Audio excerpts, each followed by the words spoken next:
থেকে গিয়েছিলেন গোলের যে একটা নিশানা, একটা বন্ধ, একটা 10টা ফ্রেম বানা গেছিল কিন্তু অতি সুন্দরভাবে খেলেছিলেন কিন্তু এইবার গোবিন্দপুর। আবারও কিন্তু আক্রমণে দেখা যাচ্ছে নাটোর, ওখানে ফাউল করা হচ্ছে বিধিভঙ্গ হবে, ফাউল করছেন,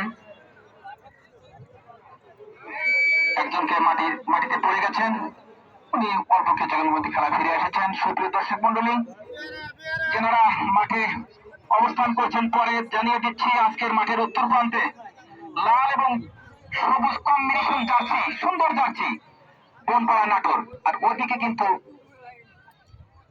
আকাশি কালার জার্সি গোবিন্দপুর। আমারও কিন্তু আক্রমণ। কমিটি সিদ্দিক ভাই একটু মাইকের সম্মুখে দয়া করেন। আমি আগেই বলেছি, চাঁদপুরের ঐতিহ্যবাহী জনকল্যাণ সোসাইটি কর্তৃক আয়োজিত ফুটবল টুর্নামেন্টের অনেক সদস্য রয়েছেন। চাঁদপুরের যুবকরা